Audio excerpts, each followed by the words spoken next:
สวัสดีค่ะเดี๋ยววันนี้นะคะเราจะมาปลูกดอกลิลลี่กันค่ะดอกลิลลี่ดอกใหญ่ๆสวยๆแบบนี้นะคะปลูกไม่ยากค่ะเดี๋ยวไปดูขั้นตอนและวิธีทำและก็เทคนิคที่นำมาเสนอในวันนี้กันนะคะไปดูกันเลยค่ะฝากกดติดตามเพื่อเป็นกำลังใจแล้วอย่าลืมกดแจ้งเตือนตรงนี้ด้วยนะคะ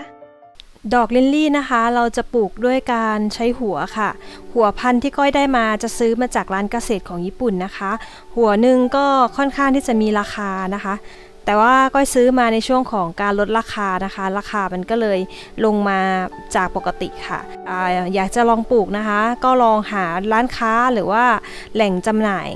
ดีๆนะคะบางทีอาจจะมีพวกของปลอมเนาะเพราะว่าก้อยเคยอยู่ที่ไทยแล้วก็เคยเจอนะคะ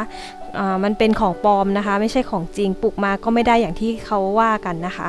อันนี้ก็ต้องไปตามหาเอาลองดูนะคะก้อยก็ไม่ทราบเหมือนกันนะที่ไทยขายยังไงนะโอเคงั้นเดี๋ยวมาเริ่มกันเลยค่ะนี่ค่ะปีนี้จะปลูกทั้งหมด4สีเลยค่ะสีขาวสีแดงสีเหลืองสีทองนะคะประมาณนี้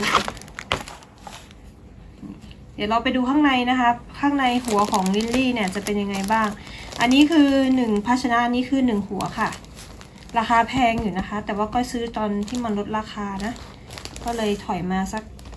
มาหลายอันเลยสีที่แพงที่สุดก็คือสีขาวค่ะสีขาวราคาแพงที่สุดนะเพราะว่าอาจจะหายากนะคะนี่ค่ะ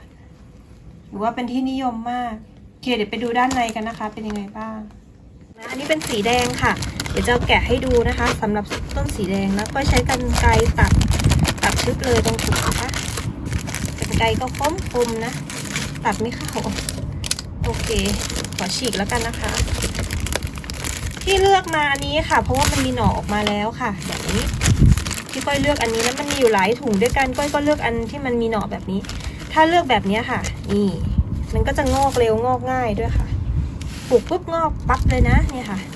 เขาก็จะใส่มาในถุงที่มีพวกขุยมะพร้าวแบบนี้นะคะเพื่อรักษาความชื้นให้นะ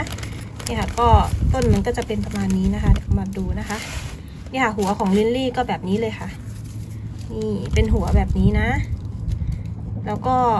บริเวณหน่อก็จะงอกแบบนี้เขาให้ฝัง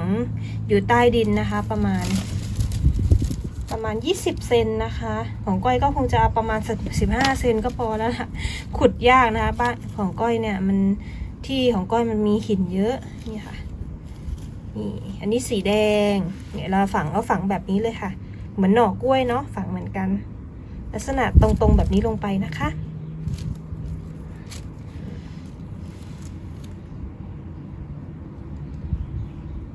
และตรงนี้ก็คือวิธีการปลูกที่เขาเขียนอธิบายมานะคะมาดูว่าวิธีการปลูกของเขาเป็นยังไงบ้างวิธีการที่เห็นเนี่ยค่ะจะไม่ต้องทำตามนี้100%นะคะดูเป็นแบบอย่างไว้แล้วก็เอาไปประยุกต์ปรับใช้กับคนแต่ละคนเนาะแต่ละพื้นที่ก็จะไม่เหมือนกันแต่ว่าโดยรวมแล้วก็จะปลูกประมาณนี้นะคะนี่ค่ะเริ่มแรกจะคืออันนี้เลยดูอันนี้นะอันนี้ค่ะป้ายนี้ก็บอกว่าให้ห่างจากพื้นดินนะคะ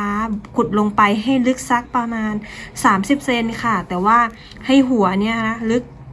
เหนือจากพื้นดินประมาณ20 เซนค่ะก็โดยรวมทั้งหมดก็ขุดประมาณ30 เซนนะแต่มีข้อแม้นะคะก็คือถ้าเราปลูกในกระถางที่มันมีขนาดเล็กเนี่ยเราอาจจะเอาแค่พอประมาณนะคะไม่ต้องขุดลึกขนาดนี้ก็ได้ค่ะแล้วก็ถ้าใครที่ดินมันแข็งมีหินอย่างเงี้ยค่ะเราสามารถวางไว้แล้วก็เอาดินนะคะมาพูนมาโคนที่ด้านบนนะคะให้เป็นภูเขาเงี้ยความลึกมันก็ใช้ได้เหมือนกันเราก็ไม่ต้องขุดก็ได้นะคะแต่ว่าให้เรากะเอาตามประมาณนี้นะเพราะว่าที่ของก้อยเนี่ยมันเป็นหินค่ะหินเยอะมากนะคะขุดลึกลงไปไม่ค่อยได้ฉะนั้นก็จะต้องซื้อดินนะคะมาทำการใส่เพิ่มที่หลังด้านบนนะคะวิธีนี้ก็ทำได้เหมือนกันก็ปรับเอาประยุกต์เอานะคะเสร็จแล้วนะคะก็รอให้เขาขึ้นเป็นต้นนะคะเป็นต้นเสร็จแล้วเนี่ยเราก็จะวางปุ๋ยด้านบนนะคะด้านบนเดี๋ยวมันจะซึมลงไปข้างล่างเองค่ะไม่ต้องขุดหลุมวางนะคะแต่ถ้าใครที่อยากจะขุดตรงรอบๆอย่างเงี้ยข้างๆอย่างเงี้ยค่ะสามารถทำได้นะไม่ผิดนะเสร็จแล้ววิธีการก็คือถ้าเขาออกดอกแล้วนะคะให้เราตัดดอกเขาออกดอกของดอกลิลลี่นะคะตัดทิ้งไปเลยนะคะแล้วมันเหี่ยวแล้วมันน้ำตาลแล้วนะคะแล้วก็ตัดออกไปได้เลยนะคะแล้วเดี๋ยวปีหน้าเนี่ยเขาก็จะออกมาเป็นลูกเล็กๆอย่างเงี้ยค่ะ จาก1ต้นนะ1ต้นใหญ่ตรงนี้ค่ะเขาจะออกมาเป็น2 3 4ตามตาที่มันอยู่ใต้ดินนะคะเขาก็จะออกมาเพิ่มอีกให้มีหลายหัวมันจะเพิ่มมาตรงนี้นะคะก็คือปลูกปีแรกก็จะ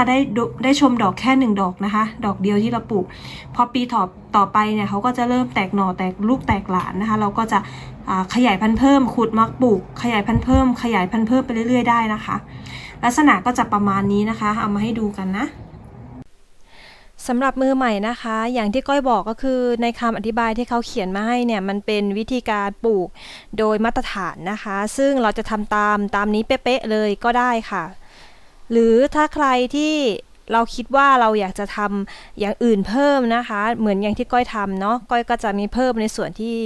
ก้อยอยากจะเพิ่มนะคะเพราะว่าก้อยปลูกผักก็หลายชนิดแล้วก็เลยเข้าใจธรรมชาติของผักบางอย่างนะคะก็เลยก้อยทำตามวิธีของก้อยเนาะ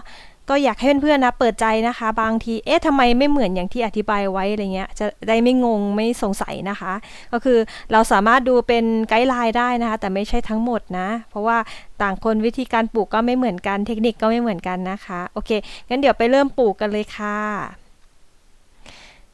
ในขั้นแรกที่ก้อยเตรียมนะคะก้อยก็จะขุดหลุมอยู่ที่ประมาณ10 เซนนะคะเพราะว่าอย่างที่ก้อยบอกพื้นที่ของก้อยมันเป็นหินข้างล่างมันเป็นหินมันขุดยากแล้วก้อยก็จะขุดโดยพยายามขุดเอาหินออกให้ได้มากที่สุดนะคะให้มันกว้างสักหน่อยบริเวณที่เราจะปลูกนะคะให้มันกว้างสักหน่อยแล้วก็จะใส่ปุ๋ยที่เราผสมลงไปเป็นปุ๋ยเคมีธรรมดานี่แหละค่ะใส่ลงไปแล้วก็ใครมีปุ๋ยข้ออับุรากาชิจะใส่เพิ่มก็ได้แต่อย่าใส่เยอะเกินไปนะคะกะปริมาณนะใส่นิดเดียวพอค่ะแล้วเดี๋ยวเราใส่เพิ่มทีหลังก็ได้นะคะแต่ถ้าใส่เยอะในครั้งเดียวต้นจะเน่าหัวจะเน่านะคะให้ระวังนะคะมือใหม่อย่าหนักมือนะคะให้เบามือนิดนึงค่ะของก้อยนี่คือไม่ได้ปลูกในกระถางนะปลูกในพื้นที่โดยธรรมชาติค่ะก้อยก็ใส่ปุ๋ยเยอะหน่อยเพราะว่าเดี๋ยวหญ้าขึ้นหญ้ามันก็จะแย่งปุ๋ยนะคะก้อยก็จะใส่ลงไปหน่อยเสร็จแล้วก็จะคนค่ะ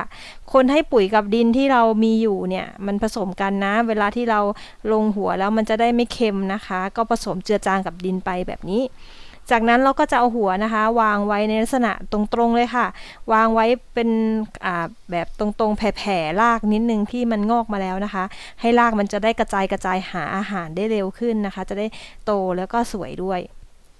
จากนั้นก้อยก็จะเอาดินละเอียดนะคะพยายามหาดินละเอียดให้ได้มากที่สุดนะพวกหินพวกใบไม้หรือว่ากิ่งไม้แห้งๆหนักๆเนี่ยเราก็จะเอาออกนะคะถ้าเอาออกได้นะถ้าเอาออกไม่ได้ก็ดูตามลักษณะแล้วก็ลองพิจารณาดูค่ะจากนั้นเราก็ปิดโคนนะคะปิดโคนปิดอะไรให้ดีนะคะในคลิปเนี่ยมันจะเห็นว่ามันจะมีหน่อออกมาแล้วนะคะก็จะเอาหน่อเนี่ยโผล่พ้นดินมานิดนึงนะคะนิดเดียวประมาณสัก1 นิ้วนะคะ1 ถึง 2 นิ้วนะประมาณ1 นิ้วครึ่งนะบอกกะเอาค่ะเพื่อจะได้ให้เขาได้รับแสงแดดแสงอาทิตย์นะจะได้โตเร็วนะคะเพราะว่าหัวที่ก้อยเลือกมาเป็นหัวที่มีหน่อแล้วนั่นเองนะคะถ้าหัวที่ไม่มีหน่อก็อาจจะฝังทั้งหมดนะคะเสร็จแล้วก้อยก็ทำเป็นวงกลมเห็นไหมคะมีคล้ายๆหลุมนะคะหลุมนิดนึงต่ำจากพื้นดินสักประมาณ2 นิ้วนะคะอันนี้ทำเพื่ออะไรเพราะว่าที่ก้อยปลูกเนี่ยมันเป็นช่วงของฤดูใบไม้ผลินะคะเริ่มฝนน้อยและฝนเริ่มน้อยแล้วไม่ใช่ต้นฤดูนะคะเป็นปลายฤดูฝนมันเริ่มน้อยแล้วฉะนั้นก็เวลารดน้ำเนี่ยก็อยากจะให้น้ำมันขังไว้ที่หลุมมากนะคะให้ความชื้นกับหัวเยอะๆหน่อยนะคะจะได้งอกเร็วขึ้นนั่นเองถ้าใครที่ปลูกแบบในช่วงนั้นฝนตกก็อาจจะไม่ต้องทำหลุมลึกขนาดก้อยก็ได้ทำพอประมาณนะคะเพื่อไม่ให้น้ำมันไหลหนีนะจากนั้นก็รดน้ำปกติค่ะวันละ1 ครั้งดูที่ดินเป็นหลักถ้าดินแห้งก็ลดเพิ่มถ้าดินมันยังเปียกชื้นอยู่ก็ไม่ต้องลดนะคะปล่อยตามธรรมชาติได้เลยค่ะเดี๋ยวสักประมาณ1 อาทิตย์ก็จะเริ่มสูงขึ้นเรื่อยๆนะคะสำหรับการให้ปุ๋ยนะคะการให้ปุ๋ยครั้งแรกก็คือก้อยให้ในตอนที่วางหัวนะคะครั้งแรกเลยตอนเตรียมดินจะปลูกนะคะส่วนครั้งที่2ที่จะให้เนี่ยก็จะให้ตอนที่เขาเริ่มแทงช่อดอกออกมานะคะก็จะให้ในช่วงนั้นจากนั้นก้อยก็จะไม่ให้ปุ๋ยเลยค่ะการปลูกลิลลี่นะคะจนกระทั่งเขาออกดอกแล้วเดี๋ยวเราก็ค่อยขุดขึ้นมาในตอนท้ายตอนที่ใบมันเหี่ยวมันแห้งแล้วเพื่อจะเอาหัวไปพักนะคะในขั้นตอนนั้นแค่นั้นเองสรุปแล้วคือก้อยใส่ปุ๋ยแค่2 รอบก็คือครั้งแรกที่เตรียมดินกับครั้งที่2ที่เริ่มออกดอกค่ะนี่ค่ะก็คือต้นลิลลี่ที่ก้อยปลูกเนาะมันได้ออกดอกไปแล้วมันก็โรยแล้วนะคะเนี่ยค่ะเห็นไหมเอ่ยมันโรยออกหมดแล้วยังมีเหลือดอกหนึ่งนะคะตรงนี้ยังบานอยู่นะแต่ว่าก็เดี๋ยวกำลังจะโรยแล้วค่ะมีอันหนึ่ง มากับหญ้านี่ค่ะดอกเนาะก้อยก็จะเอาไม้ดามนะคะเนี่ยค่ะไม้ดามเนี่ยปักไว้ค้ำดอกเขาไว้แบบนี้นี่ดอกก็จะได้ไม่คว่ำลงนะไม่รู้จะช่วยได้ไหมประมาณนี้นะคะนี่ค่ะค้ำดอกเขาไว้แบบนี้ก้อยไม่ได้มาถอนหญ้าเลยนะเพราะว่าช่วงนี้ไม่ว่างนะคะทำงานเนาะก้อยทำงานอยู่ช่วงนี้ก็เลยไม่ค่อยได้ถ่ายคลิปค่ะโอเคเดี๋ยวพอหลังจากที่เขาออกดอกหมดแล้วแบบนี้นะคะเนี่ยค่ะเราก็จะใช้กรรไกรนะคะตัดบริเวณช่อดอกที่มันออกแล้วนะคะบริเวณนี้ค่ะตัดบริเวณนี้ออกไปแต่ตรงนี้เนาะพอเราตัดดอกทิ้งนะคะแบบนี้แล้วนะคะเราก็จะปล่อยทิ้งไว้ให้มันเหลืองนะคะสาเหตุที่มันเหลืองเนี่ยเพราะว่าที่หัวใต้ดินข้างล่างเขาจะดูดสารอาหารทั้งหมดกลับลงไปใต้ดินบำรุงหัวให้มันโตพอหัวมันโตเสร็จแล้วเนี่ยปีหน้ามันก็จะออกดอกสวยอีกนะคะเดี๋ยวก็จะทิ้งไว้นะคะให้มันเหลืองก่อนพอเหลืองแล้วนะคะสัก 2-3 เดือนเนี่ยมันก็จะเริ่มเหลืองจนน้ำตาลแห้งคาต้นก็ได้ค่ะไม่เป็นไรแล้วเราก็ค่อยขุดออกมาเอาหัวไปพักนะคะแล้วก็บริเวณตรงนี้ก็จะปลูกซ้ำอีกก็เลยจะต้องพักหน้าดินไว้นะคะแล้วก็ใส่ปุ๋ยบำรุงปุ๋ยปุ๋ยคอกอะไรเงี้ยบำรุงทิ้งไว้เลยค่ะแล้วเดี๋ยวปีหน้าประมาณเดือน 2 เดือน 3นะคะก็จะปลูกลงอีกครั้งหนึ่งช่วงจำศีลนะคะก็เรียกว่าช่วงจำศีลก็จะปล่อยเขาเอาไว้นะคะจะขุดไปไว้ในที่ร่มก็ได้นะคะเดี๋ยวตอนที่ขุดเนี่ยก็จะพามาขุดอีกรอบนึงนะคะตอนนี้ยังรอให้เขาเหลืองก่อนนะอีก3 เดือนค่ะสำหรับหัวลิลลี่ที่เราขุดออกมามันก็จะเป็นหัวเหมือนหัวแม่ที่เราเอามาปลูกเหมือนเดิมเลยนะคะแต่ว่ามันจะมีความซีดกว่านี้นิดนึงนะแล้วก็บริเวณด้านบนค่ะที่เป็นต้นเก่านะคะที่มันเหี่ยวแล้วมันก็จะมีปมๆนะคะปมๆเป็นคล้ายๆกับหัวของลิลลี่เป็นแบบมินิเล็กๆนะคะอันนั้นเราสามารถเอาหัวที่มันแยกออกมาจากหัวแม่เนี่ยเอาไปเพาะปลูกเป็นต้นใหม่ได้แต่ว่าต้องใช้เวลาค่ะมันไม่ใช่สามารถที่จะปลูกและมีดอกได้ในปีถัดไปได้นะคะปีถัดไปก็จะเป็นหัวเก่าเนี่ยแหละค่ะที่จะออกดอกนะคะก็ปลูกซ้ำวนกันแบบนั้นค่ะหัวเล็กก็ปลูกเพาะแยกออกไปนะคะจนกระทั่งตอนนี้ก็ไม่มีที่ปลูกแล้วนะเพราะว่าหัวลิลลี่มันแตกออกมาค่ะหัวใหม่เนี่ยหัวใหม่มันก็ต้องใช้เวลาหลายปีกว่าจะโตแล้วก็มีดอกได้นะคะมันก็จะเป็นหัวที่มีแต่ใบออกมาทุกปีค่ะจนกระทั่งมันโตนะคะหัวขนาดที่มันจะออกดอกได้ก้อยก็ไม่แน่ชัดเหมือนกันว่าขนาดไหนนะแต่ว่าหัวในคลิปเนี่ยมันเป็นหัวใหญ่นะคะซึ่งซื้อมาจากร้านค้าเนาะหัวที่มันจะเริ่มออกดอกเพิ่มจากต้นเล็กที่มันแยกออกมาเนี่ยน่าจะใช้เวลาสัก 2-3 ปีค่ะถึงจะออกดอกได้เนาะก็แล้วแต่ใครชอบนะคะใครอยากที่จะให้มันออกดอกเร็วก็ซื้อหัวที่ร้านมาปลูกได้เลยนะคะปลูกปุ๊บก็ออกดอกปั๊บเลยนะคะอันนี้ก็สำหรับคนที่ใจร้อนอยากรู้ผลในการที่ขุดหัวเนาะหัวเหมือนหัวแม่เลยค่ะ